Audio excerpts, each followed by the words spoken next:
School bullies could soon find themselves behind bars. The pending Basic Education Laws Amendment Bill proposes jail time for school bullies between the ages of 10 and 18. The Nelson Mandela Children's Fund, which has long advocated for safe schools and is committed to stand against bullying, is urging caution in handling these cases.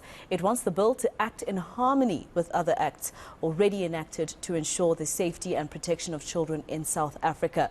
Joining me now to shed some more light on this matter is Stanley Maphosa from the Nelson Mandela Children's Fund. Thank you very much, Advocate, for your time here on eNCA. Just first of all, looking at this particular amendment bill that could eventually become a law. Of course, we do see the Basic Education Department taking bullying seriously, but is it the right decision to potentially have children as young as 10 go into correctional services? Thank you so much, Naseho, and the listeners and the viewers of eNCA. The bill is well-intentioned in the fact that it wants to address bullying, which is something that is very traumatic to children and has ramifications that we all know.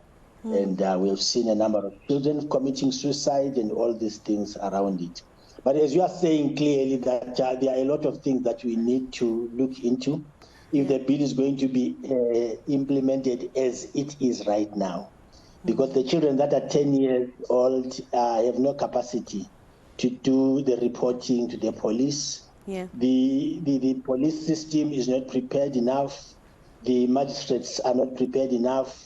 And for us, as the Nelson Mandela Children's Fund, we see that this is the duty of the parents and the caregivers. And the children must spend their time learning, whether they are the ones that are bullied or the ones that are bullying others. They must go to school and they must receive education as their right as well.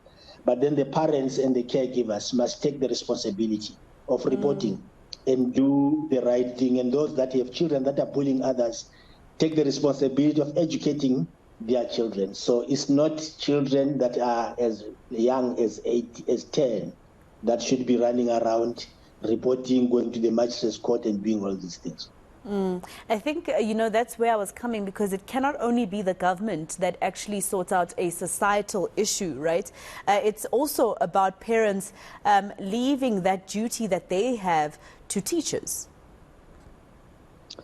Definitely. There is something that's called loco parentis, where parents and teachers work together for the sake of the children that are at school. And schools should never be grounds for bullying, grounds for fights and all these things.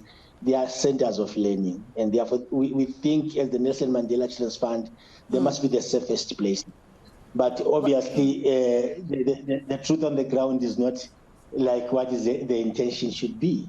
And therefore, we are saying the policies that are being put in place, and this one in particular, must align to a lot of other policies that are already there, must also be constitutionally sound, and must also protect both children, the abused children and the abusing children. And also there is no right that must trample over another right. And all rights of children must be that in the process. So it's about the balancing of each and every one of these acts, right? Because there's also another act that apparently is also going to be discussed publicly, which basically says that children under the age of 18 can be the ones who walk into court and get a restraining order against their alleged bullies. But obviously, administratively, that would also be chaotic to expect a 10-year-old to take themselves to court to, open a restraining order against someone. And how does the school make sure that that child stays away in terms of the parameters that a restraining order would stipulate? Yes, that would mean the bullies should be in one class alone. And is that not discrimination? And do we have enough teachers to be teaching bullies alone? And are we not then creating a stigma that we are going to address later in life when these children have been isolated from school for long? And we are saying this should be a holistic approach. And as I indicated earlier, we accept and we love the fact that government is taking steps. But let's exercise caution and let's work together. Let's put our heads together to develop a framework that will enable children to continue with their lives, and parents and caregivers and teachers and all the other players in society treat children the manner they should be treated, according to what Nelson Mandela said. Advocate Stanley Maphosa from the Nelson Mandela Children's Fund, thank you very much for your time.